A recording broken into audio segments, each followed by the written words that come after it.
తెలంగాణలో గత ప్రభుత్వ పెద్దలు ట్యాపింగ్ తీగను టచ్ చేసినట్లే కనిపిస్తోంది. ఆ తాడే ఇప్పుడు ఉరితాడుగా మారబోతున్నట్లుగా అనిపిస్తోంది. ఎందుకంటే మొదట్లో చిన్న వ్యవహారంలా కనిపించిన ఫోన్ ట్యాపింగ్ వ్యవహారం దర్యాప్తు లోతుల్లోకి వెళ్లే కొద్దీ పెద్దదవుతోంది. ఆ కనెక్షన్ కొందరు రాజకీయ పెద్దల వరకు ఉందనే అనుమానాలు కలుగుతున్నాయి. పైగా ఫోన్ ట్యాపింగ్ జరిగి ఉండొచ్చంటూ మాజీ మంత్రి కేటీఆర్ మాట్లాడిన మాటలే ఈ వ్యవహారంలో కొందరు ముఖ్య నేతలు ఉన్నారనే అనుమానాల్ని బలపరుస్తోంది. మరి ట్యాపింగ్ చేసింది కేటీఆర్ చెప్పినట్లు దొంగల ఫోన్లేనా? ఎవరు ఫోన్ ట్యాప్ చేసినా ప్రభుత్వ పెద్దలకు తెలియకుండా చేయడం సాధ్యమేనా? ట్యాప్ చేసింది కొన్ని ఫోన్లే అయినా అందుకు అనుమతి ఉందా? అసలు ట్యాపింగ్ నిఘా ఎవరిపైన? విపక్ష నేతల సొంత నాయకులా? ఈ కేసు అధికారులతో ఆగుతుందా? నేతల మెడకు బిగుసుకుంటుందా? ఇదే అంశంపై చర్చ. ఈరోజు చర్చలో పాల్గొంటున్నారు కాంగ్రెస్ నుంచి బండారు శోభారాణి గారు. Good evening ma'am, welcome to the debate. అలాగే మనకి ప్రముఖ విశ్లేషకులు ఉప్పాల లక్ష్మణ్ గారు జాయిన్ అయ్యారు. లక్ష్మణ్ గారు గుడ్ ఈవినింగ్. రైట్, మరి కాసేపట్లో బీఆర్ఎస్ నుంచి వివేక్ జాయిన్ అవుతారు. ఈ లోపల మనం కాంగ్రెస్ వర్షన్ తీసుకుందాం. శోభారాణి గారు, యాక్చువల్గా విక్టిమ్స్ మీరు అంటున్నారు, ఎందుకంటే ఇది గత ప్రభుత్వ హయాంలో అప్పటి ప్రభుత్వ పెద్దల ఆదేశాల మేరకు అప్పుడున్నటువంటి స్పెషల్ ఇన్వెస్టిగేషన్ బ్యూరో సంబంధించినటువంటి పోలీసు అధికారుల చేత ఈ ఫోన్ ట్యాపింగ్ అనేది చేయబడింది. అది విపక్ష నేతల వరకు అని చెప్పేసి వినపడుతున్న తరుణంలో తీగ లాగుతున్న కొద్దీ కూడా డొంకంత కదిలినట్లు ఇప్పుడు అది ప్రైవేటు వ్యక్తులు, అలాగే కొంతమంది వ్యాపారవేత్తలు, ఆఖరికి సినిమా ప్రముఖుల ఫోన్స్ కూడా ట్యాపింగ్ చేశారా అన్న అనుమానాలు కలుగుతున్నాయి. దానిలో భాగంగా ఇప్పుడిప్పుడే విక్టిమ్స్ బయటకు వస్తున్నారు. కాంగ్రెస్ నుంచి ఆల్రెడీ అఫీషియల్ కంప్లైంట్ వెళ్ళినట్లుగా అర్థమవుతుంది. అలాగే ఈవెన్ బీజేపీ నుంచి రఘునందన్ రావు గారు, అలాగే కే లక్ష్మణ్ గారు అయితే ఏకంగా సిబిఐ ఎంక్వైరీ అడగాలని చెప్పేసి అంటున్నారు. ఎందుకంటే this one will attract telegraphic act. I mean very rarest of the rare సిచ్యుయేషన్స్లోనే అది అప్లై చేస్తారు. జనరల్గా సెంట్రల్ గవర్నమెంటే ఈ ట్యాపింగ్ సంబంధించినటువంటి నేషనల్ సెక్యూరిటీకి సంబంధించి అది కూడా with permission, with so many conditions ఆ టెలిగ్రాఫ్ చట్టాన్ని ఉపయోగించుకొని ప్రభుత్వ వ్యవహారాల కోసం, ప్రభుత్వ యొక్క ప్రయోజనాల కోసం, ప్రజా ప్రయోజనాల కోసం కొంతమంది లిమిటెడ్గా మాత్రమే ట్యాపింగ్ చేస్తుంది. దాని మీదే అనేక రకాలైనటువంటి విమర్శలు ఉన్నాయి. ఎందుకంటే దాన్ని అడ్డం పెట్టుకొని ఐ మీన్ దేశ స్థాయిలో లేదంటే కేంద్రం స్థాయిలో దేశవ్యాప్తంగా విపక్షాల యొక్క ఫోన్లు వింటున్నారని చెప్పేసి. ఇకపోతే ఈ స్థాయిలో రాష్ట్ర వ్యాప్తంగా ఎక్కడా కూడా మనం ఇంతకుముందు వినలేదు. తెలంగాణలో ఇది ప్రకంపనలు రేపుతున్న పరిస్థితి. ఏకంగా 4 అరెస్ట్ కూడా జరిగింది నిన్ననే. ఆయన అయితే ఏకంగా ఒక ప్రైవేట్ సైన్యాన్ని నడిపినట్లుగా ఆరోపణలు వస్తున్నాయి. ఏకంగా టాస్క్ ఫోర్స్ని, వెహికల్స్ని ప్రైవేటు పనుల కోసం అప్పటి ప్రభుత్వం యొక్క లేదా అప్పుడు ఉన్నటువంటి ఒక ప్రముఖ పార్టీ ప్రయోజనాల కోసం ఏకంగా అప్పుడు ఎలక్షన్స్ టైంలో మనీ అండ్ గోల్డ్ ట్రాన్స్పోర్టేషన్ కూడా వాడినట్లుగా అర్థమవుతుంది. అది కూడా not with the help of the official staff కాకుండా ప్రైవేట్ డ్రైవర్లను పెట్టుకొని టాస్క్ ఫోర్స్ వెహికల్స్ కూడా వాడారు. అప్పుడు ఉన్నటువంటి టాస్క్ ఫోర్స్ అధికారిని నిన్న అరెస్ట్ చేయడం కూడా జరిగింది. ఇవన్నీ చూసిన తర్వాత కాంగ్రెస్ తరపున మీరు దీన్ని సిబిఐకి అడిగే అవకాశం ఎంతవరకు కనిపిస్తోంది శోభారాణి గారు? నమస్కారం అండి. ఇక్కడ చూసినట్టయితే చాలా తెలంగాణ రాష్ట్రంలో చరిత్రలో నిలిచిపోయే విధంగా కేసీఆర్ గారి పరిపాలన, బహుశా ఎవరి పరిపాలన జరగలేదు, కేసీఆర్ గారి పరిపాలనలో తల్లదింపులకు ఒక తెచ్చే విధంగా ఒక ప్రక్రియ మొదలుపెట్టారు. మేము అనేక మార్లు చూసాము, ప్రతిపక్షంలో ఉన్నప్పుడు అనేక మార్లు చెప్తూ వచ్చాము, తెలంగాణ రాష్ట్రంలో ప్రైవసీ లేకుండా పోయింది. అనేక మంది ప్రముఖుల యొక్క ఫోన్లు ట్యాప్ చేస్తా ఉన్నారు. ముఖ్యంగా ఆ రోజు ఉన్నటువంటి రేవంత్ రెడ్డి గారు ఇంటి మీద నిఘా పెట్టారు. రేవంత్ రెడ్డి గారు ఫోన్ ట్యాప్ చేస్తా ఉన్నారు. అనేక మంది పెద్దల ఫోన్లు ట్యాప్ చేస్తా ఉన్నారు. ఎవరికి కూడా ప్రైవసీ లేకుండా పోయిందని చెప్పేసి అనేక మార్లు కూడా చెప్పడం జరిగింది. కానీ ఆ రోజు ఏంటంటే చూసాము, చాలా సందర్భాల్లో కూడా ఎవరు కూడా ఫోన్ మాట్లాడుకోవాలంటే వాట్సాప్ లేదంటే ఫేస్ టైమ్ లో మాట్లాడుకునే ఒక దౌర్భాగ్య పరిస్థితికి అయితే అందరం కూడా నెట్టబడ్డాం. ఇవాళ ప్రభుత్వ మార్పు జరిగిన తర్వాత స్పష్టంగా అన్ని విషయాలు కూడా ఒకటి నుంచి ఒకటి బయటకు వస్తా ఉన్నాయి. చాలా దుర్మార్గమైన విషయం ఏంటంటే ఫ్యామిలీ డిస్కషన్స్ కూడా, అంటే భార్యాభర్తలు మాట్లాడుకుంటున్న డిస్కషన్స్ కూడా వినేంత దౌర్భాగ్య స్థితికి ఇవాళ తెలంగాణ రాష్ట్రంలో బీఆర్ఎస్ ప్రభుత్వము దిగజారిపోయిందని చెప్పేసి మేము భావిస్తా ఉన్నాం. అంతేకాకుండా మీరు ఇందాక చెప్పినట్టుగానే ఒక్కొక్క విషయం బయటకు వస్తా ఉంటే చాలా బాధాకరం అనిపిస్తా ఉంది.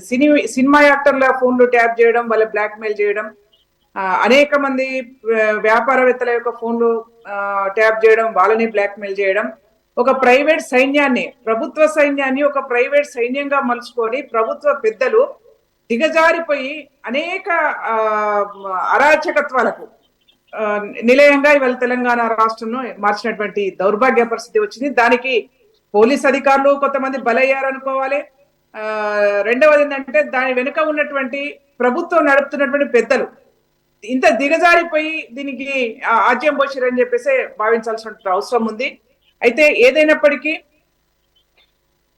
తెలంగాణ రాష్ట్రంలో అనేక మళ్ళీ మనం కేసీఆర్ గారు కానీ కేటీఆర్ గారు కానీ మాట్లాడుతున్నప్పుడు చాలా సందర్భాల్లో నేను వాళ్ళ ఉపన్యాసాలు వింటున్న సందర్భంలో భారతదేశంలో కానీ ప్రపంచంలో కానీ ఒక తలమానికంగా, ప్రపంచానికి ఒక మార్గదర్శకంగా, భారతదేశానికి ఒక మార్గదర్శకంగా తెలంగాణ రాష్ట్రం ఉంటుందని చెప్పారు.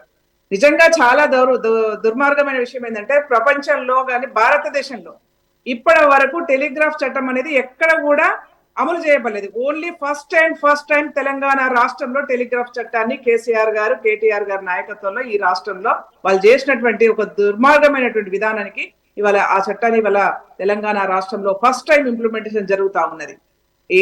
ఏదైనప్పటికీ కూడా ఇలాంటి దుర్మార్గమైనటువంటి ప్రక్రియ ఏదైతే ఉందో చాలా బాధాకరము.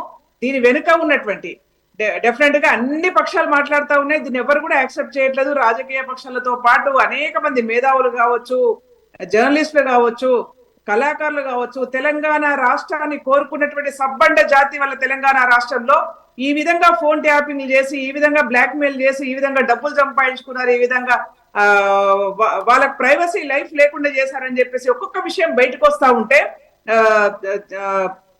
ఇలాంటి వాళ్ళు ఇవాళ ఈ 10 సంవత్సరాలు తెలంగాణ రాష్ట్రాన్ని పరిపాలించారని చెప్పేసి బాధాకరమైనటువంటి సంఘటన ఇవాళ ఈ రాష్ట్రంలో నెలకొని ఉంది. ఏది ఏమైనప్పటికీ కూడా మీరు అన్నట్టుగా ఇవాళ పార్టీలకు అతీతంగా ప్రజలందరూ కూడా కోరుకుంటా ఉన్నారు. ఇలాంటి నాయకులను ఎవరైనా ఉంటే బ్లాక్ మెయిల్ చేస్తుంటే నాయకులు, వాస్తవానికి అండి తెలంగాణ రాష్ట్రాన్ని తెచ్చుకుందే ఆత్మగౌరవం కోసం, తెలంగాణ రాష్ట్రాన్ని తెచ్చుకుందే ప్రజాస్వామిక తెలంగాణ కావాలని చెప్పేసి. కానీ ఇవాళ తెలంగాణ రాష్ట్రం వచ్చిన తర్వాత ప్రజాస్వామ్య హక్కులు పక్కన పోతే కనీసం ఫోన్లలో మాట్లాడుకునే స్వేచ్ఛ కూడా లేకుండా చేశారు వీళ్ళు. ఇలాంటి వాళ్ళని డెఫినెట్ గా ఒక్కొక్క విషయం బయటకు వస్తా ఉన్నది, ఇంకా విచారణ జరుగుతా ఉన్నది, మీ అందరికి కూడా తెలుసు. ఆ విచారణలో అన్ని విషయాలు బయటకు వస్తాయి. దానికి మూల కారణమైనటువంటి ఏ నాయకుడు ఉన్నా, ఎంత పెద్దవాళ్ళు ఉన్నా తప్పకుండా ఇవాళ జైలుకు వెళ్లే ప్రక్రియ మొదలవుతుంది. Okay, right. మనతో జాయిన్ అయ్యారు బీఆర్ఎస్ నుంచి స్వామి వివేక్ పటేల్ గారు. Vivek, good evening. నమస్కారం. రైట్. ఆల్రెడీ ఇప్పుడు వరకు శోభారాణి గారు మాట్లాడింది చూసాము కాంగ్రెస్ నుంచి. దాంతోపాటుగా ప్రముఖంగా లాస్ట్ 1 మంత్ నుంచి కూడా ఇదే తెలంగాణలో హాట్ టాపిక్. అలాగే దీన్ని నిన్న మీ నాయకులు కేటీఆర్ గారు కూడా ఈ అంశాన్ని టచ్ చేస్తూ ఉంటారు కదా, దొంగలు లంగలు కొంతమంది ఉంటారు, వాళ్ళ మీద ఒకళ్ళిద్దరి మీద ఏదో ట్యాపింగ్ చేస్తే దాన్ని పెద్ద ఉలవలు పలవలుగా చెప్తున్నారు, ఇదో పెద్ద అంశమా అని చాలా ఈజీగా తీసేశారు. Tapping is a very big crime actually. అందుకని ఇప్పటి వరకు కూడా దేశంలో ఎప్పుడు కూడా ఈవెన్ ఈ కేసులో కూడా ఇంత రచ్చ జరుగుతున్నా ఇప్పటి వరకు దీనిలో ఆపాదించబడినటువంటి సెక్షన్స్ ఏంటంటే డిస్ట్రక్షన్ ఆఫ్ ఎవిడెన్స్. ఆల్రెడీ ఏవైతే ఆ హార్డ్ డిస్క్లు ఉన్నాయో, కొన్ని హార్డ్ డిస్కులు, ఆ హార్డ్ డిస్కుల్ని ఏదైతే రిజల్ట్స్ వచ్చిన నైటే ప్రణీత్ రావు ఆధ్వర్యంలో ఉన్నటువంటి టీం హార్డ్ డిస్కుల్ని డిస్ట్రాయ్ చేసింది. సో ఆ రెస్టోరేషన్లో భాగంగా పెట్టినటువంటి సెక్షన్ల పరంగానే ఇప్పటివరకు కేసు నడుస్తోంది. కానీ మొదటిసారి ఇది ఫోన్ ట్యాపింగ్కి సంబంధించి టెలిగ్రాఫిక్ యాక్ట్ని కూడా దీన్ని యాడ్ చేయాలని చెప్పేసి ఇప్పుడు ఈ కేసుకి అప్లై చేయాలని చెప్పేసి నిర్ణయించడం జరిగింది. ఈ పరిస్థితుల్లో ఇంత సీరియస్గా ఉన్నటువంటి దాన్ని అంత లైటర్ వీన్లో కేటీఆర్ గారు, అందులో he's well educated and he got he worked as an ex-IT minister in the previous government. He know what the technology means and what the technology, how technology ruins the lives. So అంత well educated, అన్నిటి మీద అవగాహన ఉన్నటువంటి వ్యక్తి చాలా ఈజీగా తీసేయటం, course వెంటనే ముఖ్యమంత్రి గారు అంత ఈజీగా చెప్పారంటే అంత క్రిమినాలిటీ ఉందన్నమాట, దానికి పర్యవసానం అనుభవిస్తారు, ఇప్పుడు ఉన్న వాళ్ళు ఆల్రెడీ ఓచలు లెక్కేస్తున్నారు, రేపు ఆయన వంతు అవ్వచ్చు అని చెప్పేసి అన్నారు. What is your take mister Vivek? ఇప్పుడు ఫోన్ ట్యాపింగ్ వ్యవహారం అంతా కూడా మాజీ డిఎస్పి ప్రవీణ్ రావు గారిని, దుగ్గ్యాల ప్రణీత్ రావు గారిని అరెస్ట్ చేసి ప్రణీత్ రావు గారి ద్వారా కొన్ని వివరాలు సేకరించి వాళ్ళ టీం ఎవరెవరైతే ఉన్నారో వాళ్ళందరినీ కూడా అరెస్ట్ చేస్తా ఉన్నారు. ఎక్కడ కూడా వాళ్ళు ఎక్కడైనా నేరుగా చెప్పారా అండి? గత ప్రభుత్వంలో ఉన్నటువంటి టిఆర్ఎస్ నాయకులు కావచ్చు, లేకపోతే గత ప్రభుత్వంలో ఉన్నటువంటి వాళ్ళ అధికారుల సూచనల మేరకే, లేకపోతే ఎవరైతే ముఖ్యమంత్రి స్థాయి వ్యక్తుల లేకపోతే మంత్రి స్థాయి వ్యక్తుల వాళ్ళ యొక్క కన్సైగల్లోనే ఉన్నటువంటి ఈ ఫోన్ ట్యాపింగ్ వ్యవహారం అంతా జరిగిందని కానీ ఖచ్చితంగా పరిపాలన సౌలభ్యం కొరకు, పరిపాలన సౌలభ్యంలో భాగంగా వివేక్ పలానా కేసీఆర్ లేకపోతే పలానా మినిస్టర్ లేకపోతే పలానా వివేక్ లేకపోతే పలానా యాంకర్ సురేష్ ఎట్లా పేర్లు చెప్పకపోవచ్చు, కానీ కామన్ సెన్స్ ఏంటంటే అధికారులు జనరల్గా ఎవరి ఆదేశాలను పాటిస్తారు? ఎవరి అండర్లో ఏ గవర్నమెంట్ ఉంది అప్పట్లో? అప్పుడు ఉన్నటువంటి గవర్నమెంట్కి అనుగుణంగానే కదా అధికారులు పనిచేస్తారు. ఇది చాలా సింపుల్ ఇక్కడ లాజిక్ కదా, ఇది ఎలా మిస్ అవుతున్నారు? అప్పుడు ఉన్నది మీ గవర్నమెంటే కదా. వాళ్ళు చెప్తున్నారు అంటే పరిపాలన సౌలభ్యంలో భాగంగా ఇవాళ ఫోన్ ట్యాపింగ్ చేయరండి. దేశ భద్రత కోసము ఉగ్రవాద సంస్థల నుంచి ప్రత్యేకమైనటువంటి పరిస్థితులలో మాత్రమే ఫోన్ ట్యాపింగ్ అనేది కేంద్ర రాష్ట్ర హోంశాఖల అనుమతితో చేయాలి. కానీ వాళ్ళ కేటీఆర్ మీరు చెప్పినట్టుగా కేటీఆర్ చాలా చాలా చిల్లరగా మాట్లాడారు. అయితే అయి ఉంటది, ఒకటో రెండు అయి ఉంటాయి అని చెప్పేసి. ఆ ఒకటో రెండే కూడా నేరం అవుతుంది. ఒకటో రెండే కాదు, 10 లక్షల మంది ఫోన్లు ఇవాళ ట్యాప్ చేశారని చెప్పేసి తెలంగాణ రాష్ట్రంలో బయటకు వస్తా ఉన్నది. అందరూ భయపడతా ఉన్నారు, నా ఫోన్ ట్యాప్ అయిందా, నా ఫోన్ ట్యాప్ అయిందని చెప్పేసి. ప్రతి ఒక్కరు కూడా అంటే భయపడే పరిస్థితి వచ్చింది. ఓకే శోభారాణి గారు, ఎంత డాటా స్టోర్ చేయాల్సి వస్తుంది. సరే, వాస్తవంగా ఫోన్ ట్యాపింగ్ అనేది జరిగిందని చెప్తా ఉన్నారు. ఇప్పుడు మీరు ఇదిగో పులి అంటే అదిగో తోక అన్నట్టు 10 లక్షల ఫోన్లను ట్యాప్ చేశారని మీరు చెప్తా ఉన్నారు. As a being I am cellular mobile communication student, I did BTech MTech PhD in electronics. ఖచ్చితంగా పూర్తి స్థాయి మీరు ఏదైతే సబ్జెక్ట్ చెప్తున్నారో దాని మీద పూర్తి స్థాయి అవగాహన ఉన్నది నాకు. ఇప్పుడు ఇంకొకరు ఏం ఆరోపణలు చేస్తారు? దీనికి సంబంధించినటువంటి ఎక్విప్మెంట్ అంతా అసలు ఈ దేశంలో కాదు, సపరేట్ గా ఇజ్రాయెల్ దేశం నుండి కొనుగోలు చేశారు.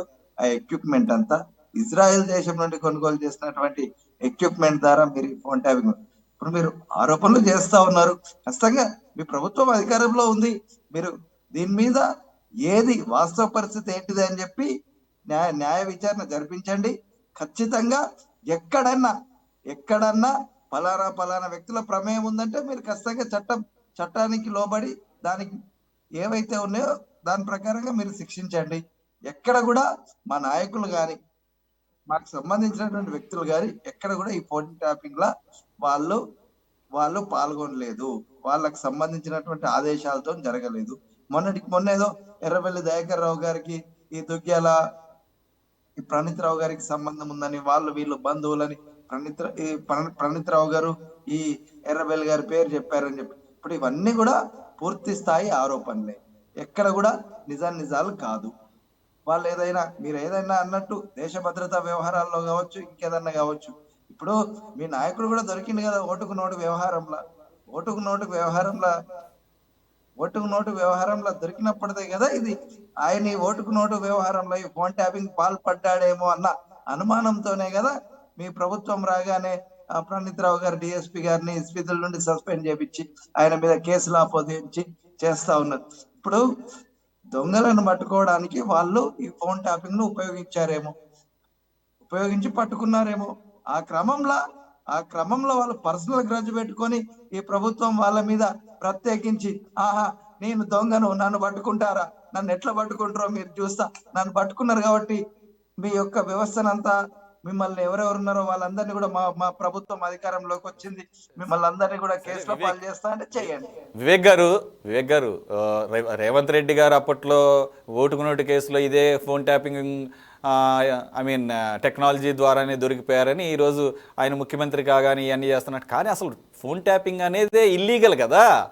ఐ మీన్ అంటే మీరు లాస్ట్ 10 years ఆయన దగ్గర నుంచి స్టార్ట్ చేసి ఇప్పటి వరకు కూడా దాన్ని మీరు ఒక బ్రాండ్గా పెట్టుకొని కంటిన్యూ చేస్తున్నారా? అంటే అది అదొక ఇల్లీగల్ దాన్ని లీగల్ చేసేసుకున్నారా అండి మీ గవర్నమెంట్ టైంలో? నేనేమంటున్నానండి, ఫోన్ ట్యాపింగ్ అనేది ఎవరు చేసినా కూడా తప్పే. ఒకరి యొక్క వ్యక్తిగత వివరాలను కావచ్చు, వ్యక్తిగత సమాచారాన్ని కావచ్చు దొంగచాటుగా వినడం అనేది ప్రభుత్వం ప్రకారంగా ఒక సామాన్యుల్లో ఒక స్వేచ్ఛ హక్కు. అంటే వాళ్ళకి సంబంధించినటువంటి పర్సనల్స్ ఎన్నో డిస్కస్ చేసుకుంటారు, అవన్నీ కూడా దొంగచాటుగా ఎవరు విన్నా కూడా తప్పే. కానీ ఏదైతే ఇప్పుడు కేంద్ర ప్రభుత్వము కొన్ని NIA లాంటి సంస్థలు కావచ్చు, కేంద్ర ప్రభుత్వ దర్యాప్తు సంస్థలు కావచ్చు, ఇప్పుడు ఉన్నటువంటి very top secret agency ISB లాంటి వాళ్ళ సంస్థలు కావచ్చు, ఎవరైనా వ్యక్తుల మీద అనుమానాలు ఉంటాయి, ఏవైనా సంఘ విద్రోహ శక్తులు కావచ్చు, ఏదైనా సమాజంలో ఏవైనా అల్లర్లు జరిగే విధంగా ఇంకేదైనా దానికి పాల్పడే అవకాశం ఉన్నప్పుడు అటువంటి సందర్భాల్లో కదా అది కూడా with central government permission, telecommunication సంబంధించిన డిపార్ట్మెంట్ నుంచి చాలా దీనికి అనుమతులు తీసుకోవాల్సిన అవసరం ఉంటుంది. Right, I will come back to you again brother. Laxman గారు, బోత్ ది వర్షన్స్ చూశారు, అలాగే జరుగుతున్న డెవలప్మెంట్స్ మీరు చూస్తున్నారు. మళ్ళీ నేనేమి మీకు రీకోట్ చేయాల్సిన అవసరం లేదు.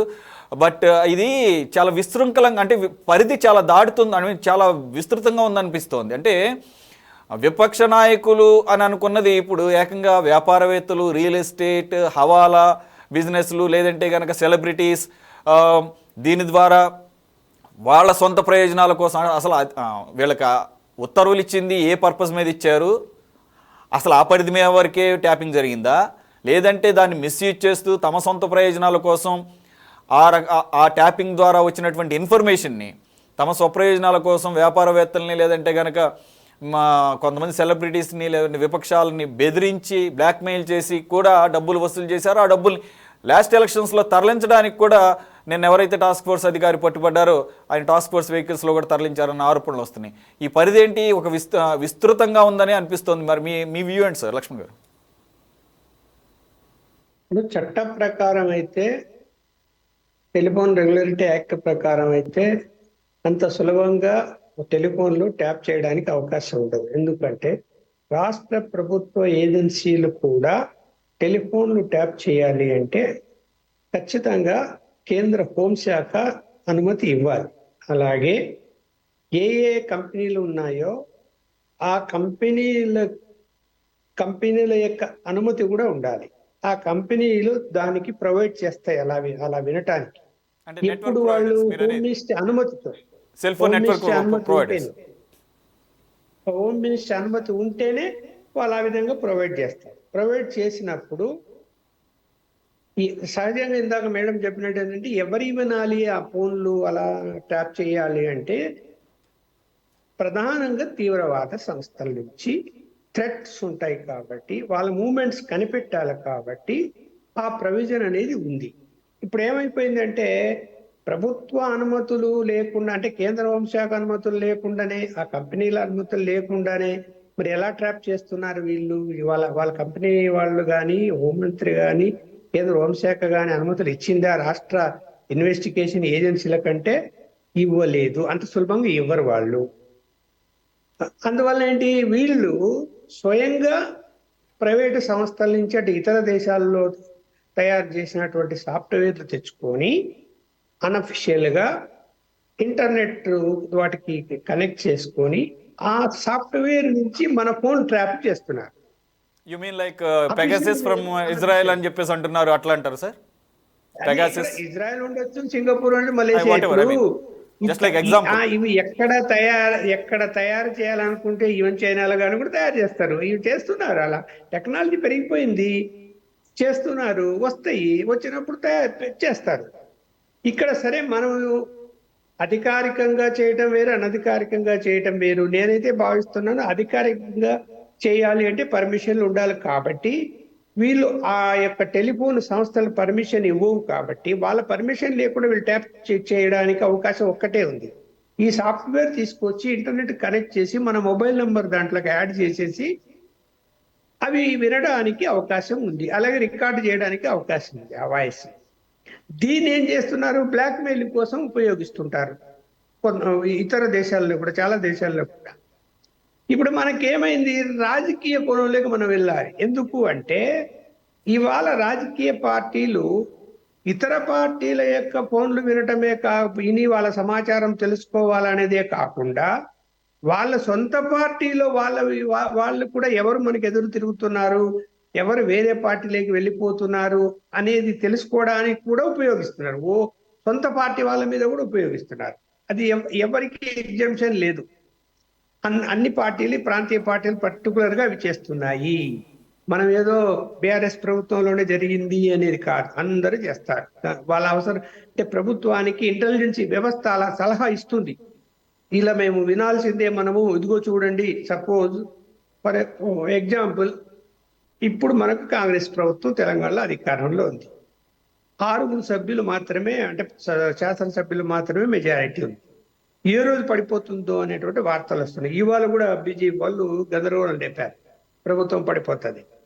అట్లాంటప్పుడు ప్రభుత్వం ఇంటెలిజెన్స్ వాళ్ళు ఏం సలహా చెప్తారు? సార్ మనం ఫోన్లు వినాల్సిందే, ఉప్పల్ లక్ష్మణ్ ఏమన్నా మన పార్టీ నుంచి వేరే పార్టీకి పోతాడేమో, ముందుగా ఇన్ఫర్మేషన్ ఉండాలి, అదంతా మనం రాబట్టి వాళ్ళని కంట్రోల్ చేసుకోవాలి అని సలహా ఇస్తారు. సలహా ఇచ్చినప్పుడు కేంద్ర హోంశాఖ అనుమతి తీసుకుంటామంటే ఇస్తుందా? రాజకీయ కారణాలతో ఇవ్వదు, ఇచ్చే ప్రసక్తే లేదు. కేవలం శాంతి భద్రతలు, తర్వాత దేశ భద్రత, వీటి దృష్టిలో పెట్టుకొని పర్మిషన్లు ఇస్తారు తప్ప రాజకీయ కోణంలో వాళ్ళు పర్మిషన్లు ఇవ్వరు. ఇవ్వనప్పుడు ఏం చేయాలి? ఇంకా ఏదో ఒక సాఫ్ట్వేర్ తీసుకొచ్చి కనెక్ట్ చేసుకొని వినాలి. సో ఇప్పుడు గత ప్రభుత్వంలో ఇప్పుడు మనం చెప్తున్నాం, ఇది మేడం గారు ఇందాక ఏమన్నారంటే పోలీసులు బలైపోతున్నారు అని. పోలీసులు బలి కాలేదమ్మా. పైన వాళ్ళు ఆదేశిస్తే పోలీస్ అధికారులు చదువుకున్నోళ్ళు, ఇంగిత జ్ఞానం ఉన్నోళ్ళు, ఐఏఎస్ ఐపీఎస్లు చదువుకున్నోళ్ళు, అరే నా ఉద్యోగం ఏంటి, నా భద్రత ఏంటి, నేను చేస్తున్న పని ఏంటి అని చెప్పి నేను చెయ్యని ఈ పని అని చెప్పాలి కానీ, చేయకుండా తిరస్కరించాలి. కానీ వాళ్ళు ఏం చెప్తే అది వీళ్ళు చేశారు అంటే వాళ్ళకి ఏ స్వార్థం ఉందో వీళ్ళకి అంత మించిన స్వార్థం ఉంది. ఇప్పుడు మనం వింటున్నాం కదా, వీళ్ళు వార్తలు వస్తున్నాయి కదా, సినిమా యాక్టర్లు విన్నారు, రియల్ ఎస్టేట్ వ్యాపారులు విన్నారు, బ్లాక్ మెయిల్ చేశారు, వాళ్ళ దగ్గర నుంచి డబ్బులు వసూలు చేసుకుని తిన్నారు పోలీసు వాళ్ళు, అధికారులు కూడా అని వార్తలు వస్తున్నాయి కదా. లక్ష్మణ్ గారు, ఇప్పుడు మనకి 7కి స్టార్ట్ అయింది, 6:30కి లేటెస్ట్ అప్డేట్ ఏంటంటే more than 48 hours they spent in jail. కాబట్టి as per service rules Bhujangarao and Tirupati అన్న వీళ్ళిద్దరినీ కూడా అడిషనల్ డిఎస్పీలుగా ఉన్న వీళ్ళని సస్పెండ్ చేసినట్లుగా లేటెస్ట్ అప్డేట్. అది అంటే సందర్భం కాంటెక్స్ట్ కాబట్టి అంతే కరెక్ట్. జరిగిపోతుంది, ఆటోమేటిక్ జరిగిపోతుంది. ఇప్పుడు వాళ్ళకి పనిష్మెంట్ అంటే మీరు అనేది ఏంటంటే అన్నిటికీ సిద్ధపడే వీళ్ళు చేశారు. ఎందుకంటే మల్టీ ఫోల్డ్స్ లో బెనిఫిట్ వస్తున్నప్పుడు why can't we take this risk so that we can settle down forever అనేది. ఒకవేళ ముఖ్యమంత్రి గారు, హోంమంత్రి గారు, రాష్ట్రానికి సంబంధించిన వాళ్ళు రాజకీయ కోణాలు అవసరం ఉన్నప్పుడు ట్యాప్ చేయమన్నారు అనుకుందాం. అవే ట్యాప్ చేసి ఏదో కాన్ఫిడెన్షియల్ గా రిపోర్ట్ ఇచ్చారు, ఆ వీడియోలు ఇచ్చారు అంటే అది వేరే అంశం. ఇప్పుడు మనకి ఏం వార్తలు వస్తున్నాయి? రియల్ ఎస్టేట్ వ్యాపారులను బెదిరించారు, ఇండస్ట్రీస్ ని బెదిరించారు, సినిమా యాక్టర్లను బెదిరించారు, వాళ్ళ పర్సనల్ వాయిస్లని విన్నారు, వాళ్ళ దగ్గర నుంచి కోట్లలో డబ్బులు వసూలు చేశారని వార్తలు వస్తున్నాయి. మరి దాన్ని ఏమనాలి మనం? అది చెప్పింటారా? ముఖ్యమంత్రి చెప్పింటాడా? కేటీఆర్ చెప్పింటాడా? అవి కూడా విని మీరు సంపాదించుకోండి. నేను అందుకని మిమ్మల్ని అడిగే ముందు నేను అన్నాను, ఈ పరిధి చాలా ఊహించనంతగా కనపడుతుంది సార్. అసలు ఎక్కడ స్టార్ట్ అయింది, ఎక్కడ ఎండ్ అవుతుంది, లేకపోతే అసలు ఎండ్ అనేది ఉందా అనేదే నేను మిమ్మల్ని అడిగింది. అది ఆ పరిధి గురించి నేను కూడా కోట్ చేసింది. ఎండే ఉండదండి, ఇక్కడ ఎండ్ ఉండదు. ఏ ప్రభుత్వం అయినా ఈ ఇంటెలిజెన్స్ వ్యవస్థ ఒకటే, ఈ పోలీస్ వ్యవస్థ ఏదో ఒక విధంగా వాళ్ళు ఇప్పుడు ఆంధ్రప్రదేశ్ కు సంబంధించి, సరే ఇక్కడ ఎవరు మాట్లాడారు చెప్తే బాగుండదండి, ఆంధ్రప్రదేశ్ గురించి చెప్తా. ఒక పోలీస్ ఆఫీసర్తో నేను మాట్లాడాను, ఏంటి బాబు ఏ విధంగా చేస్తారు ఏంటి అని, మీ దగ్గర కూడా జరుగుతున్నాయా లేదా అంటే 100% మా దగ్గర కూడా జరుగుతుంది, మేము కూడా చేస్తున్నాం. ఏ ఫోన్ ఎక్కడుంది, ఉప్పల్ లక్ష్మణ్ ఫోన్ ఎక్కడుంది, ఏ ఊర్లో ఉన్నాడు, ఎవరితో మాట్లాడుతున్నాడు, ఆ మాట్లాడే వాటల్లో ఇంపార్టెంట్ పర్సన్ ఎవరు, దాన్ని వినటం, రికార్డ్ చేయడం, పంపడం.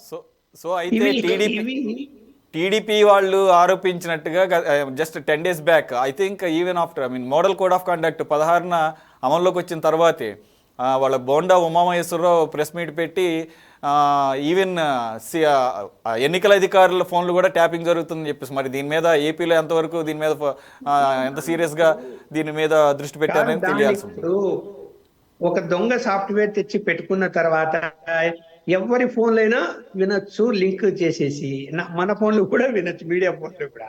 ఎవరి వినకూడదు, ఫోన్ నెంబర్ దొరకాల, వాళ్ళకు దొరికితే చేయొచ్చు, చేసే అవకాశాలు ఉన్నాయి.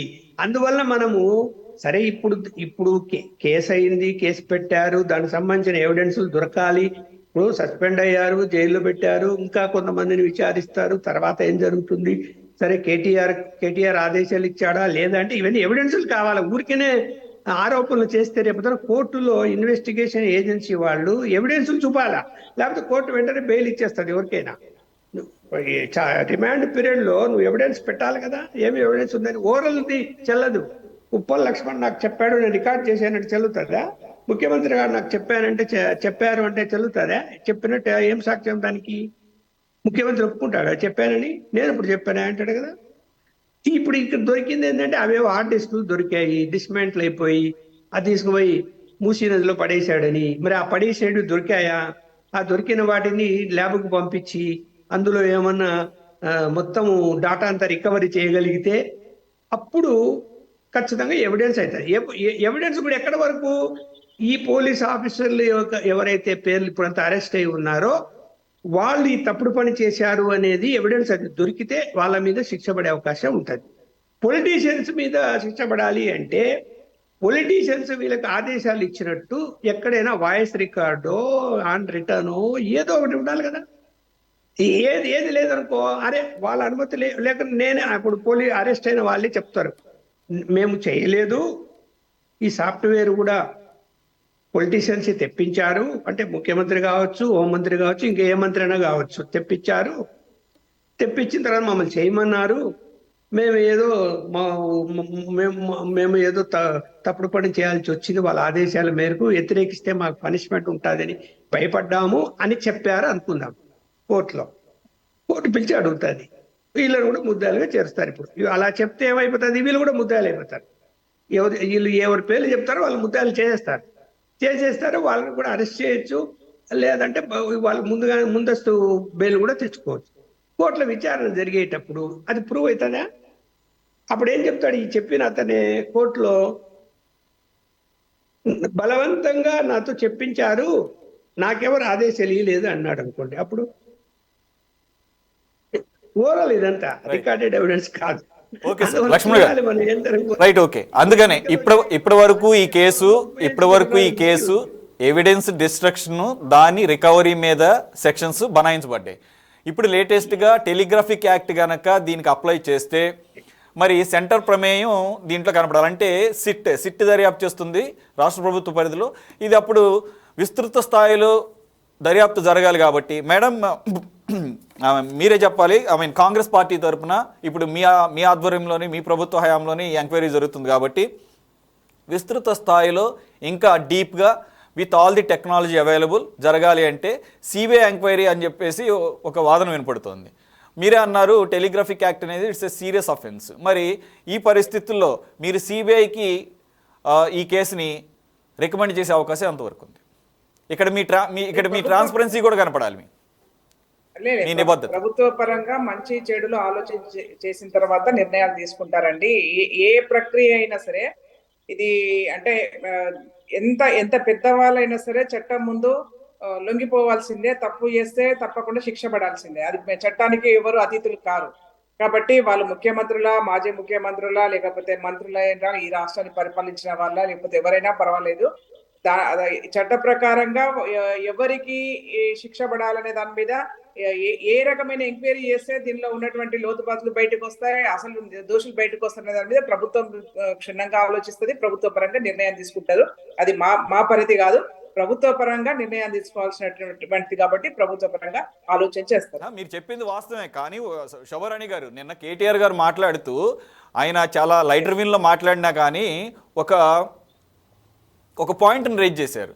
మీరు వచ్చిన దగ్గర నుంచి కూడా ఎంతకి ఈ ఫోన్ ట్యాపింగ్లని లేదంటే దాని ఏమంటారు మిగిలిన పథకాల్లో జరిగినటువంటి అవకతవకలని, మేడిగడ్డని, లేకపోతే కాళేశ్వరం అని చెప్పేసి, ఈ బర్రెలని చెప్పేసి, గొర్రెలని చెప్పేసి వీటి గురించే మాట్లాడుతున్నారు తప్ప 100 రోజుల్లో మీరు నెరవేరుస్తానన్నటువంటి హామీల గురించి ప్రస్తావించకుండా మీ వల్ల కాదు కాబట్టి, ఇంపాసిబుల్ టు అచీవ్ కాబట్టి, అందులోనూ ఇప్పుడే మోడల్ కోడ్ ఆఫ్ కాండక్ట్ వచ్చిందని చెప్పేసి ఒకసారి.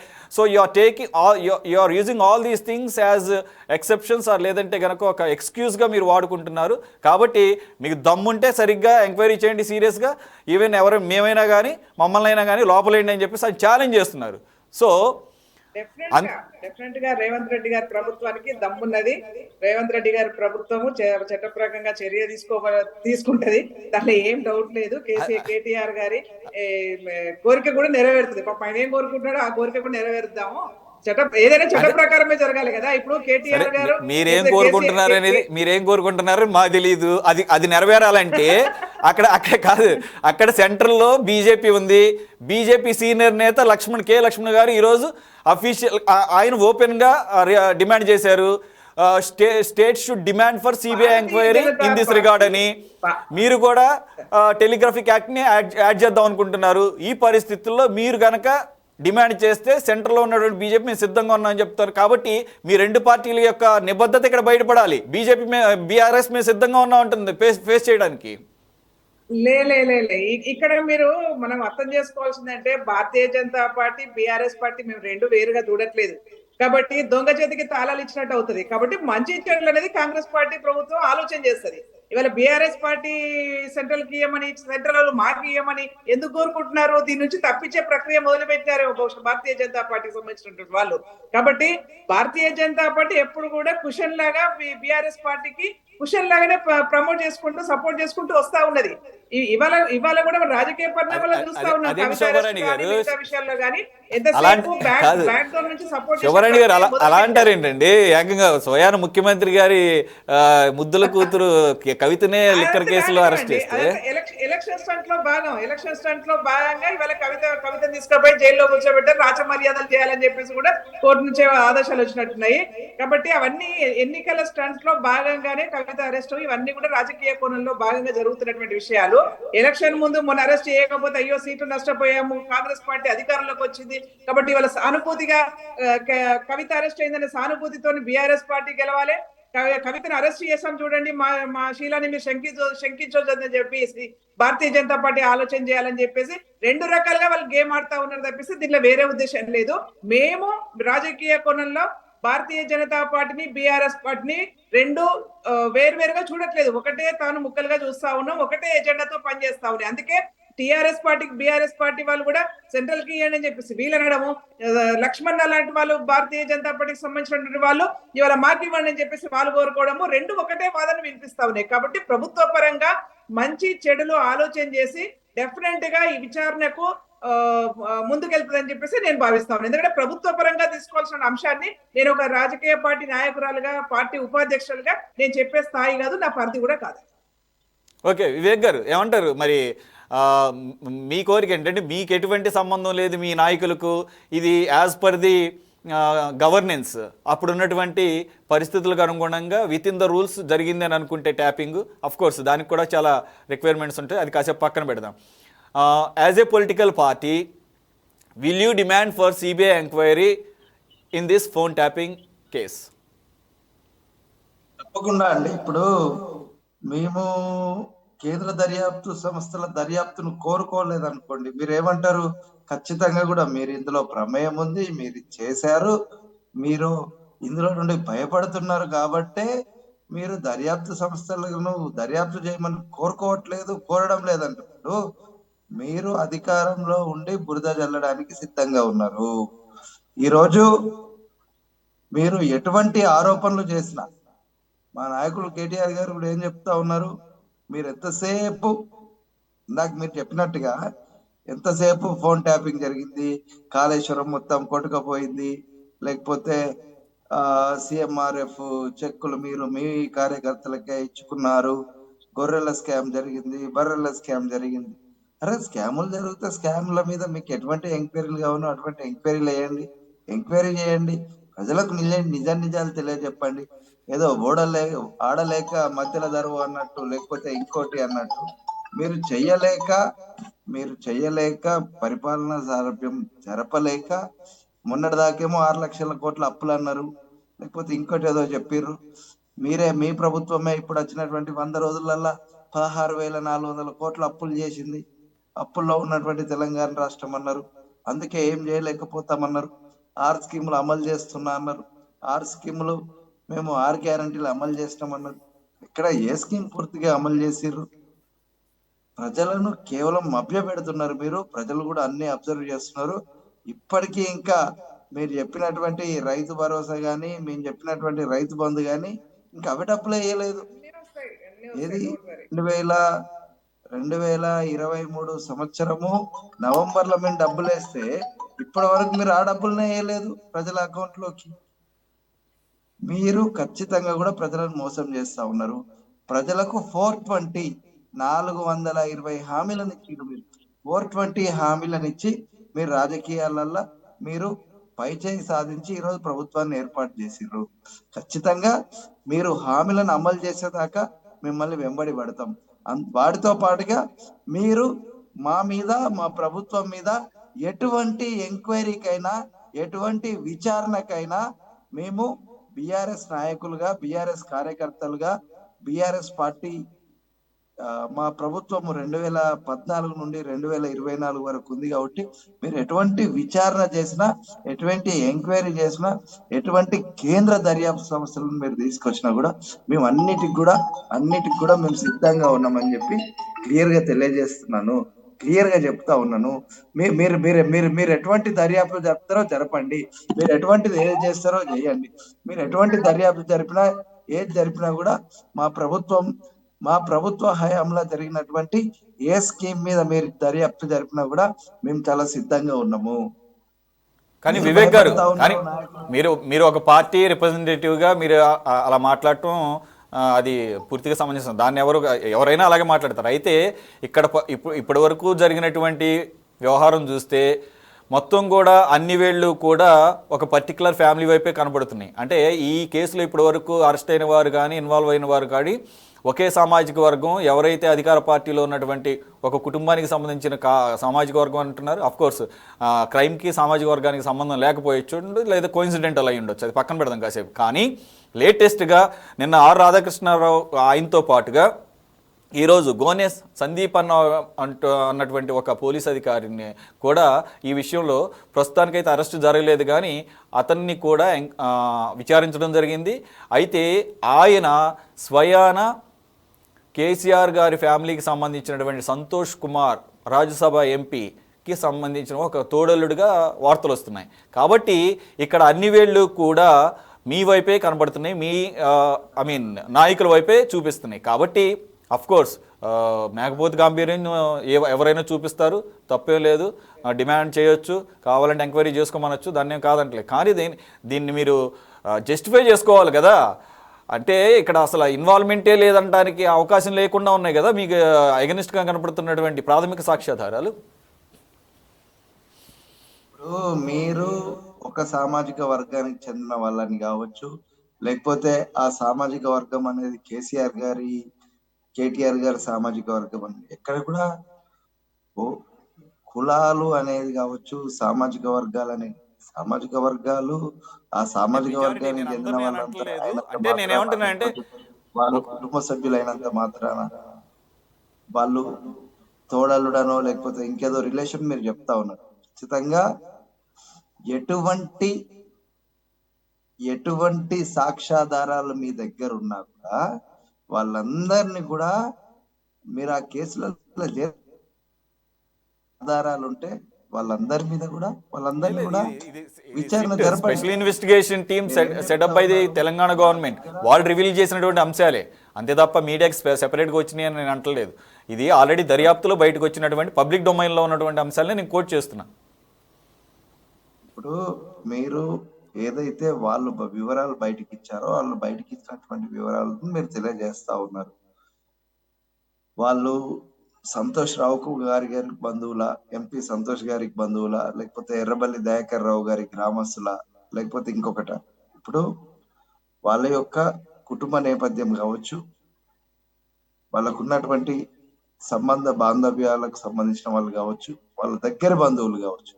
ఇప్పుడు వాళ్ళతో వీళ్ళకు సంబంధం ఉంది, వాళ్ళు వీళ్ళకి రిలేషన్ కాబట్టి వీళ్ళు తప్పు చేశారు, లేకపోతే వీళ్ళు దీంట్లో పాల్పడ్డారు అనడానికి లేదు కదండి. ఖచ్చితంగా చాలా మందికి చాలా మంది రిలేషన్స్ ఉంటారు. ఇప్పుడు లేదు, మీకు మీరు మీరు మీరు మీరు కూడా రిలేటెడ్ టెక్నాలజీ కోర్సెస్ చేశారు కాబట్టి ఇక్కడ type of nature of offence చూద్దాం. ఇక్కడ ఫోన్ ట్యాపింగ్ అనేది ఇంటెలిజెన్స్కి సంబంధించినటువంటి. Intelligence means secrecy is the first motto. Secrecy అనేది మెయింటైన్ అవ్వాలి. కాబట్టి ఆ సీక్రెసీని మెయింటైన్ చేయగలిగిన వాళ్ళు ఎవరుంటారు? అస్మదీయులు, తస్మదీయులు. వాళ్ళకి సంబంధించిన వాళ్ళు అయితేనే అది 4 గోడల మధ్య ఉంటుంది. అంటే నేనేమంటానంటే ఇవన్నీ కూడా స్పెక్యులేషన్స్, ఇవన్నీ కూడా అనుమానాలని ఒక దృఢంగా మీ వైపే చూపిస్తున్నాయి అని చెప్పేసి ఒక అంశం ఇక్కడ మీ వైపు పాయింట్ అవుట్ చేస్తున్నారని చెప్పేసి. మీరేం చెప్తా ఉన్నారు, మీరేమో ఊహాగానాలు ఏమొస్తా ఉన్నాయంటే వీళ్ళందరూ ఒకే సామాజిక వర్గానికి చెందిన వాళ్ళు కాబట్టి వీళ్ళందరూ కూడా కేసీఆర్ గారి గవర్నమెంట్ ను నిలబెట్టడం కోసము, ప్రతిపక్షాల నుండి కావచ్చు, ఇంకొకరి నుండి కావచ్చు, ఈ గవర్నమెంట్ ను కాపాడుకోవడం కోసం వాళ్ళందరూ కలిసి ఈ ఫోన్ ట్యాపింగ్ చేశారనేటువంటి అభియోగాలు మోపుతా ఉన్నారు. ఖచ్చితంగా ఈరోజు మేము అధికారంలో లేకపోవచ్చు, కాంగ్రెస్ పార్టీ వాళ్ళు అధికారంలో ఉండవచ్చు. వాళ్ళ అధికారంలో ఉన్నంత మాత్రాన ప్రతిదానికి మమ్మల్ని ఆపాదించి, ప్రతిదానికి మీరే చేశారు, మీ ప్రభుత్వాన్ని కాపాడుకోవడానికి మా యొక్క ఫోన్లు ట్యాప్ చేశారు. ఇందాక మా అక్క సోదరి చెప్పింది 10 లక్షల ఫోన్లు ట్యాపింగ్ చేశారు. బీఆర్ఎస్ పార్టీ గవర్నమెంట్ లో, ప్రభుత్వంలో జరిగినటువంటి అవకతవకలు, జరిగినటువంటి ఏవైతే ఉన్నాయో, ఫోన్ ట్యాపింగ్ కావచ్చు, లేకపోతే ఇంకేదైనా కావచ్చు, ఇవన్నీ కూడా ఒక్కొక్కటి బయటకు వస్తా ఉన్నది. ఇది కాంగ్రెస్ పార్టీ తీసుకొచ్చి మీ మీద రుద్దింది కాదు. ప్రణీత్ రావు చేసినటువంటిది కావచ్చు, లేకపోతే పోలీసు అధికారులు కాదండి, రిటైర్డ్ అయినటువంటి ఆఫీసర్లని, ప్రస్తుత పోలీసులని, ఒక పోలీసులను ఒక వ్యక్తిగత మూటాలుగా ఏర్పాటు చేసుకొని అనేక దౌర్జన్యాలు చేసిన విషయం బయటకు వస్తా ఉన్నది. ఇది ఇన్వెస్టిగేషన్ లో బయటకు వస్తా ఉన్నాయి. ఇది కాంగ్రెస్ పార్టీ ఆపాదించింది కాదు, రేవంత్ రెడ్డి గారి ప్రభుత్వం ఆపాదించింది కాదు, ఇన్వెస్టిగేషన్ లో భాగంగానే బయటకు వస్తా ఉన్నాయి. దాన్ని కూడా ఇప్పటికి కూడా మీరు దాన్ని కూడా ఇప్పటికి మీరు మాట్లాడుతున్నారు ఏంటంటే, టీఆర్ఎస్ పార్టీకి సంబంధించిన మాట్లాడుతున్నది చాలా ఆశ్చర్యకరంగా అనిపిస్తా ఉన్నది. అంటే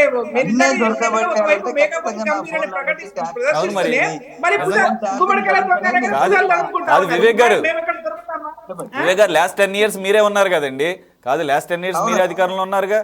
మరి మీ ప్రత్యర్థి రేవంత్ రెడ్డి రెడ్ హ్యాండెడ్గా దొరికిపోయాడు అనుకున్నప్పుడు మరి ఏమైంది? ఎందుకు దాన్ని అది ముందుకెళ్ళలేదు? ఆ ఫోన్ ట్యాపింగ్ వ్యవహారం, ఆ ఓటుకు నోటు కేసు మీరెందుకు ముందుకెళ్ళలేదు? అంటే దాంట్లో పసలేదనే భావించారా మీరు? నిజంగానే పసలేదా?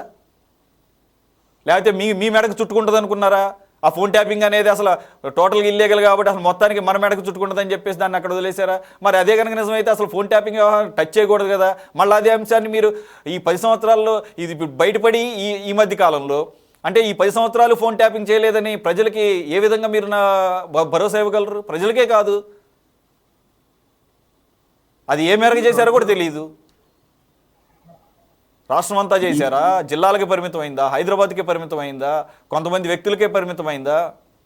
సార్, ఈరోజు ఒక 10 లక్షల మంది కావచ్చు, ఈ రాష్ట్రం కావచ్చు, ఈ హైదరాబాద్ కావచ్చు, మీరు అంటున్నటువంటి ఒక వ్యవస్థ కావచ్చు. ఇప్పుడు మీరు ఈ రోజు ఇందులో నిందితులు అని పేర్కొన్నది 3-4. మరి 3-4 ఇందులో ఉంటే ఈ 3-4 10 లక్షల మంది ఫోన్ కాల్ ఎట్లింటారు సార్? ఒకసారి టెక్నికల్ గా మీరు అబ్జర్వ్ చేయండి. వాళ్ళు వాళ్ళ కింద టీమ్స్ ఉన్నాయి కదండి. ఈవెన్ ఆల్రెడీ ఇన్వెస్టిగేషన్ ఏజెన్సీ బయట పెట్టింది ప్రస్తుతం వరకు అయితే ఒక 50 మంది వరకు ఉన్నారు. అసలు ఇంకొకటి ఉంది, ఉన్నామనుకోండి 3650 రోజులు మేము ప్రతిరోజు మేము చేసినా కూడా మరి 10 లక్షల ఫోన్లు ట్యాపింగ్ కావు కదా. ఎందుకంటే మీరు కూడా కోడిగుడ్ల మీద ఈకలు మీకే ప్రయత్నం చేయాలి. అనేక మంది పోలీసులని ముఠాలుగా ఏర్పాటు చేసుకుని షిఫ్టుల వారీగా 3 షిఫ్టులు 4 షిఫ్టుల వారీగా ట్యాపింగ్ పెట్టుకొని విన్నారంటే ఎంత దుర్మార్గమైనటువంటి పరిస్థితి చెప్పండి. ఇంకా దాన్ని వెనకేసుకొస్తా ఉన్నారు. తప్పైపోయింది బాబు అని చెప్పేసి మొత్తుకోండి, తప్పైపోయిందని చెప్పండి, తెలంగాణ పిల్లలు అట్లా తప్పైపోయిందని అట్లా చెప్పండి, ప్రభుత్వానికి తప్పైపోయిందని చెప్పండి. శోభారాణి గారు, అది కూడా ఫెయిర్ కాదు. అదేంటి ఎంక్వైరీ, ఇట్స్ అండర్ ఇన్వెస్టిగేషన్, అది ఇంకా ఎంక్వైరీ సాగుతుంది. Okay, until unless somebody pleads guilty, until unless somebody pleads guilty are అది దాన్ని యాక్సెప్ట్ చేసే వరకు కూడా ఎవరైనా కానీ డిఫెండ్ చేసుకుంటారు, దాంట్లో తప్పేం లేదు. అయితే ఇక్కడ లక్ష్మణ్ గారు ఒక్క నిమిషం, మీరిద్దరు లక్ష్మణ్ గారు ఒకసారి రాజకీయ పరం కదా, వివేక్ గారు చెప్తున్నట్టుగా మీరు అధికారంలో ఉన్నారు, ప్రస్తుతానికి అభియోగాలుగానే ఉన్నాయి కాబట్టి మేము దేనికైనా రెడీ అంటున్నారు. కానీ ఆ పార్టీలో నుంచే బయటికి వెళ్ళిపోతున్నటువంటి నాయకులు చేస్తున్న కామెంట్స్ కూడా ఇప్పుడున్నటువంటి పరిస్థితికి అద్దం పడుతున్నట్టుగానే ఉన్నాయి. అంటే ఈరోజు కడియం కావ్య గారు తనకి ఇచ్చినటువంటి ఎంపీ పదవిని కూడా వదిలేస్తూ, అంటే వెళ్ళిపోతూ చేస్తున్న కామెంట్స్ కూడా బీఆర్ఎస్ ప్రభుత్వంలో చేసినటువంటి తీవ్రమైన వెన్నుపోటు పొడిచారు. అంటే రైట్, వెళ్ళిపోయేటప్పుడు అలాంటి సరే, ఒక్క నిమిషం, ఇక్కడ సీనియర్ నాయకులను తీసుకుందాం. సీనియర్ నాయకులు కేకే 85 year old, I mean senior most politician, ఆయన అయితే ఓపెన్ గా చెప్పారు, ఈ ఫ్యామిలీ ఓరియంటెడ్ పాలిటిక్స్ ఎక్కువైపోయాయి అని చెప్పి నేను సజెస్ట్ చేశాను. కేసీఆర్ గారు దాన్ని, కేసీఆర్ గారు నాకు ఇవ్వాల్సినటువంటి ప్రముఖ స్థానాన్ని ఇచ్చారు, నాకు చాలా గౌరవం ఇచ్చారు, నా మాట అంటే ఆయనకు వేదవాక్ అంటూనే చురకలేస్తూ వెళ్ళారు. బీజేపీలో ఉన్నాయి వారసత్వ రాజకీయాలు కదా, వారసత్వ రాజకీయాలు ఎక్కలేవండి, ప్రతి దాంట్లో ఉన్నాయి. ఈ రోజు కాంగ్రెస్ లో ఉన్నటువంటి నేను ఎందుకని ఇది ఎత్తాల్సి వచ్చిందంటే, బ్రదర్ వివేక్ గారు మీరేమన్నారంటే ఇవన్నీ వెండెట్ట పాలిటిక్స్, ఇదంతా సహజం, ప్రభుత్వంలో ఉన్న వాళ్ళు అధికారంలోకి వచ్చిన తర్వాత అంతకు ముందు ఉన్నటువంటి గవర్నమెంట్ మీద తీసుకునేటటువంటి ప్రతీకార చర్యల్లాగా మీరు మాట్లాడారు. కాబట్టి నేనేమంటున్నానంటే, సరే కాసేపు అది వదిలేద్దాం, మీ పార్టీలో ఉన్నటువంటి ఈ రోజు వరకు ఉన్నటువంటి మీ పార్టీలో ఉన్నటువంటి నేతలే వెళ్ళిపోతూ చేస్తున్న కామెంట్స్ని ఎలా లైట్ తీసుకుంటారు అనేది ఒకసారి లక్ష్మణ్ గారు చెప్తారు. ఒక్క నిమిషం, లక్ష్మణ్ గారు వర్షం తీసుకుని మళ్ళీ మీ దగ్గరికి వస్తాం. బ్రదర్, నువ్వు సొంత పార్టీ వాళ్ళే పదవుల్లో ఉంటూ కూడా పార్టీని వదిలేసి కాంగ్రెస్ పార్టీకి వెళ్ళిపోవడం అనేది ఇంత త్వరగా జరగాల్సినటువంటి అవసరం లేదు, అయినా కూడా వెళ్తున్నారు. అంటే వాళ్ళకి ఏమర్థమైందంటే, ఫ్యూచర్ లో ఇప్పుడు కవిత అరెస్ట్ ని ఆపలేకపోయారు, కవితకు సంబంధించిన ఫ్యామిలీ మెంబర్స్ అందరి మీద కూడా ఈడీ రైడ్లు జరిగాయి. కాబట్టి ఇక్కడ ఇంకా బీఆర్ఎస్ పార్టీకి మనుగడ లేదేమో అని భావించి ఆ నాయకులు వెళ్ళిపోతున్నారని నేను అనుకుంటున్నాను. అయితే ఏంటంటే, వెళ్ళిపోవడం అనేది కరెక్ట్ అయితే కాదు. ఇప్పుడు ఒక రాజకీయ పార్టీ నుంచి బీఫామ్ తీసుకొని ఆ పార్టీ తరపున నువ్వు ఎన్నికయ్యి, సరే ఓడిపోయిన వాళ్ళ సంగతి మాజీల సంగతి మనం అనవసరం, వాళ్ళు ఎక్కడ ఉంటారో ఎక్కడ పోతారు. బీఫామ్ తీసుకొని గెలిచి తర్వాత నేను పార్టీ మారుతానంటే, నేను పార్టీలు తీసుకునే పార్టీలు పక్కన పెడతాం. బీఆర్ఎస్ పార్టీ కూడా కాంగ్రెస్ వాళ్ళు తెలుగుదేశం వాళ్ళు తీసుకొని మంత్రి పదవులు ఇచ్చింది, మనం ఎంత తప్పు చేయాలో అంత చేసింది. అలాగే ఇప్పుడు కాంగ్రెస్ పార్టీ కూడా డోర్లు ఓపెన్ చేసాము రాంటెడుతుంది. ఆ పార్టీల సంగతి పక్కన పెడతాం. అసలు నాయకుల సంగతి, నాయకులకి ఏమైనా చిత్తశుద్ధి కానీ ఇంగిత జ్ఞానం కానీ కొంచెమన్నా పార్టీ సిద్ధాంతాలు అలవరుచుకుని ఉండాలి కదా. ఇప్పుడు ఆయన దానం నాగేందర్ బీఆర్ఎస్ పార్టీ నుంచి గెలిచాడు, దానికి రాజీనామా చేయలేదు, ఆ పార్టీలో ఉన్నాడు. కాంగ్రెస్ పార్టీలో వెళ్ళి వరే కడవకుండా అది వేరే అంశం. మళ్ళీ అతని సికింద్రాబాద్ పార్లమెంట్ అభ్యర్థిగా ఎట్లా ప్రకటిస్తాడు? ఒక పార్టీ నుంచి ఎన్నికై సర్టిఫికెట్ తీసుకొని ఆయన ఈ పార్టీ శాసనసభ్యుడు అని ఇక్కడ సర్టిఫికెట్ ఉండగానే వేరే పార్టీ నుంచి రేపొద్దున ఏ విధంగా నామినేషన్ వేస్తాడు, ఏ విధంగా డిక్లరేషన్ ఇస్తాడు? ఇంకో పార్టీతో దానం నాగేందర్ నేను ఎమ్మెల్యే పదవికి రాజీనామా చేస్తానని చెప్పేసి ఆయన హామీ ఇచ్చి హామీతోనే ఆ పార్టీలోకి కాంగ్రెస్ లోకి వెళ్ళారు అని చెప్పేసి వస్తున్నటువంటి వార్తలు నేపథ్యం. నైతిక విలువలు కాదండి. రేపొద్దున నేను పోటీ చేస్తా పార్లమెంటుగా, ఓడిపోతే నేను పదవిని అలాగే ఉంచుకుంటా, గెలిస్తే అప్పుడు రిజైన్ చేస్తా అంటే చోళ పూలు పెట్టుకున్నాం అందరం, మనం పూలు పెట్టుకున్నావా? నువ్వు పార్టీ వద్దనుకున్నప్పుడు పార్టీ వదిలేయాలి, పదవి వదిలేయాలి, వెళ్ళాలి ఎవరైనా కానీ. అంతేగాని నా ఎమ్మెల్యే పదవి అలాగే ఉంటుంది అంటే నువ్వు ఎంపీగా గెలుస్తావనే నమ్మకం లేనట్టే కదా, నీకు రాజీనామా చేయలేదంటే నమ్మకం లేనట్టే కదా. నమ్మకం ఉంటే రాజీనామా చేయాలా, మిసాలు తిప్పాలి, నిలబడాలా, గెలవాలి. ఎవరు వద్దన్నారు? పార్టీ వదిలేయాలి, పార్టీ కూడా రాజీనామా చేయాలి, శాసనసభ్యతో రాజీనామా చేయాలి. ఇప్పుడు అన్ని పార్టీలు ఇవే తప్పు చేస్తున్నాయండి. ఏ పార్టీ దీనికి అతీతంగా ఏమీ లేదు. అన్ని రాజకీయ పార్టీలు అలా చేస్తున్నప్పుడు రాజకీయ నాయకులు కూడా సిగ్గు ఎగ్గులు ఏం లేదు. తన అవసరాల కొద్దీ ఇప్పుడు చూడు, రాజయ్యతో అంత గొడవపడ్డాడు కడియం శ్రీహరి, చివరికి పోనీ కడియం శ్రీహరి వైపు కేసీఆర్ గారు తల వంచారు, టికెట్ ఇచ్చారు, పోనీ ఓడిపోయాడా, గెలిచాడు. గెలిచిన తర్వాత మళ్ళీ పోనీ ఆయన యొక్క కూతురికి పార్లమెంటు సీటు పోటీ చేయడానికి కూడా అనుమతి ఇచ్చారు. ఇప్పుడు సడన్ గా నేను మళ్ళీ కాంగ్రెస్ పార్టీలో మేము చేరిపోతున్నామని వెళ్ళిపోతుంటే మరి ఏమి చెప్పాలా చెప్పండి. ఆ మాత్రం ఓపిక లేదా? ఎంతసేపు ఉన్న అధికార పార్టీలోనే ఉండాలి అనేటువంటి మనస్తత్వం ఈ రాజకీయ నాయకులకు అధికార పార్టీలు ఎందుకు ఉండాలి? పైరవీలు చేసుకోవాలి, పనులు చేసుకోవాలి, ఇంకా సంపాదించాలి. ఇంకా అదేమైనా మనం క్వశ్చన్ చేస్తే ఎన్నికల్లో ఇన్ని కోట్లు ఖర్చు పెట్టా, అంతకంటే డబ్బులు సంపాదించుకోకపోతే ఎలా అవన్నీ ఖర్చు పెట్టినంత ఎవరిస్తారు అని మాట్లాడతారు కొంతమంది.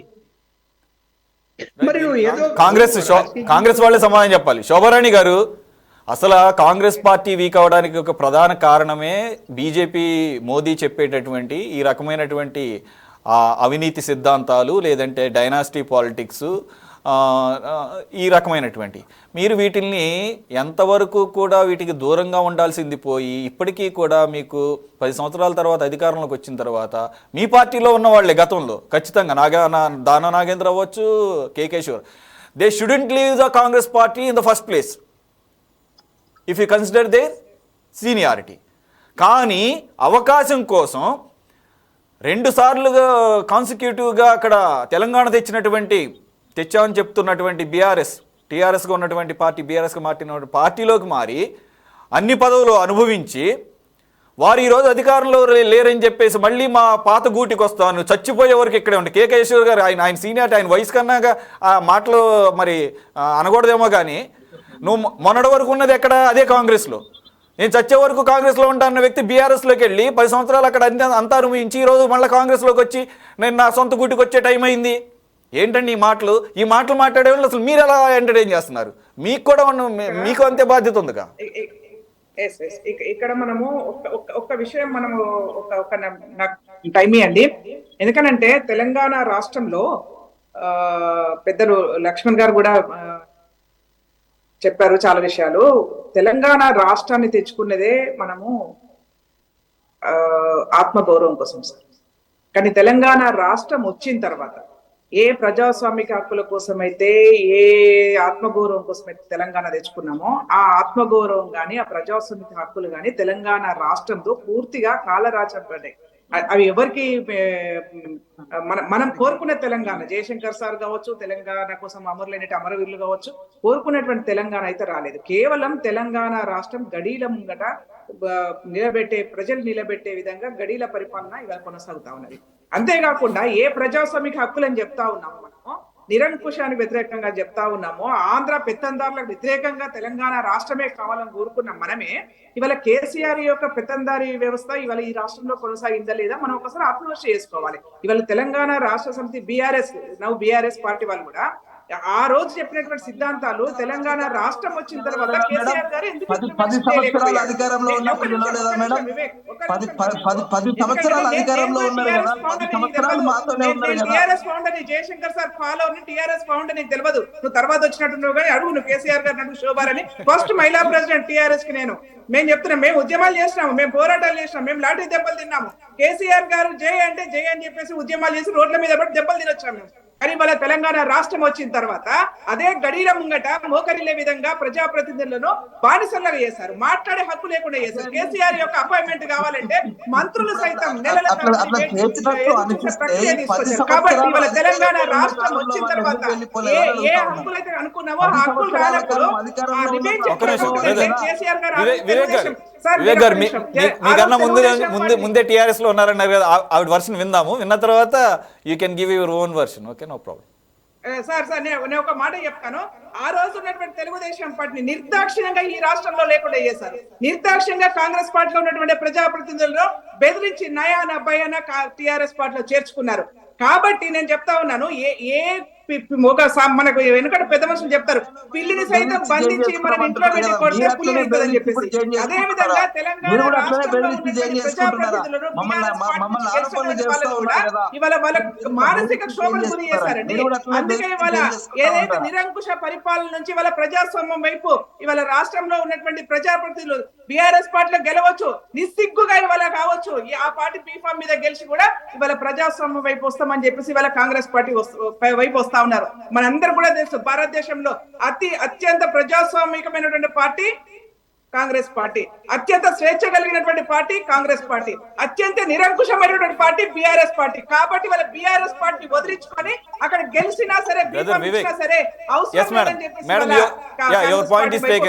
మనకి టైం ఎక్కువ లేదు. వివేక్, నేను కూడా ఒకటి యాడ్ చేస్తాను ఇక్కడ. ఏంటంటే అసలు టీఆర్ఎస్ అంటేనే, అఫ్ కోర్స్ ఇప్పుడు టీఆర్ఎస్ అంటేనే తెలంగాణ అస్తిత్వం మీద నిర్మించబడినటువంటి పార్టీ అది. కానీ ఏ రోజైతే 2014లో తెలంగాణ ప్రత్యేక రాష్ట్రం ఏర్పడిన తర్వాత ఇదే కేసీఆర్ గారు చెప్తున్న మాట ఏంటంటే, అయిపోయింది, ఇక రాష్ట్రాన్ని సాధించుకున్నాం, ఇక ఇప్పుడు నుంచి టీఆర్ఎస్ అనేది ఫక్తు రాజకీయం మాత్రమే చేస్తుంది.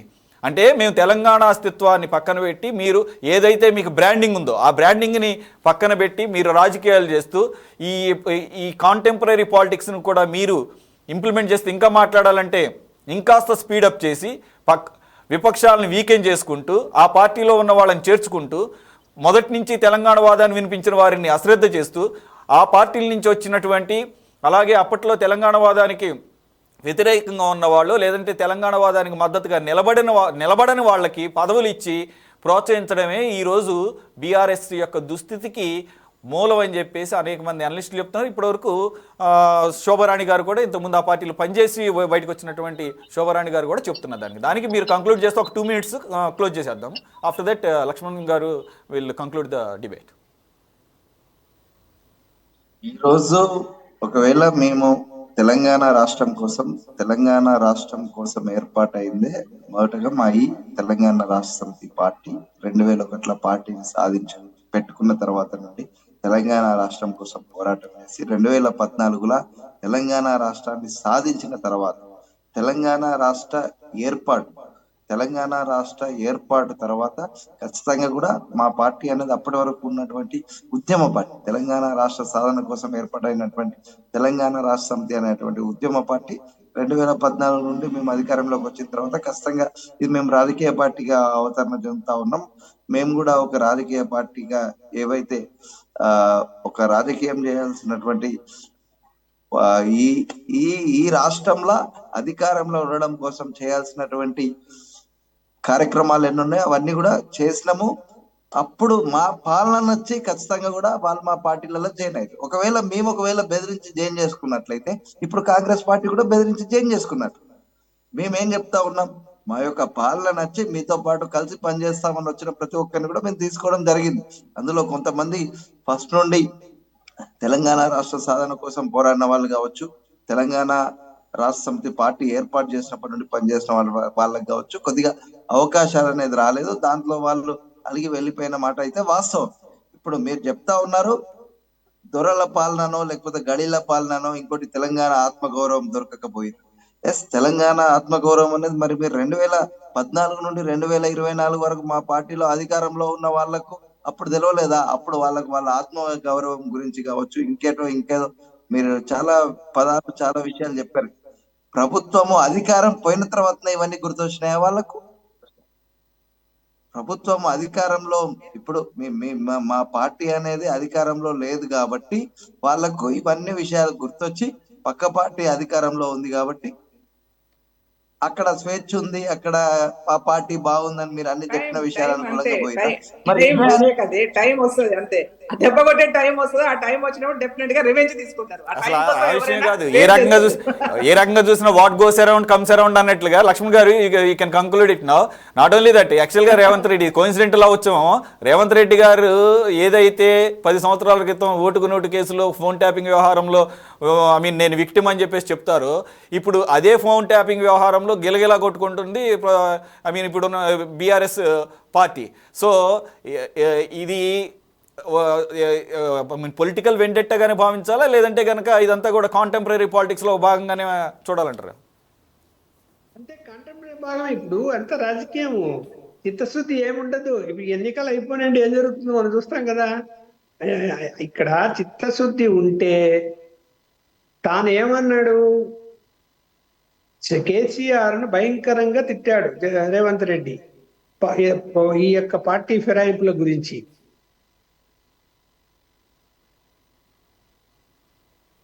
లక్ష్మణ్ గారు మీ మ్యూట్లో ఉంది, మీ వాయిస్ మ్యూట్లో.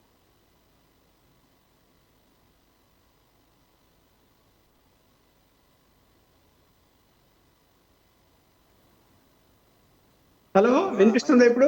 ఎస్ సార్, కంక్లూడ్ చేసేయండి సార్ ప్లీజ్, మనకి టైం లేదు. ఎస్. ఇప్పుడు ఇక్కడ రాజకీయ పార్టీల విధానాల్లో అందరూ ఒకటేనండి. ఎవరు కూడా ససవర్లు కాదు. ఎవరు కూడా వాళ్ళు చెప్పిన మాట మీద వాళ్ళు నిలబడరు. భయంకరంగా రేవంత్ రెడ్డి కేసీఆర్ తిట్టాడు కాంగ్రెస్ పార్టీ వాళ్ళని తీసుకునే విషయంలో.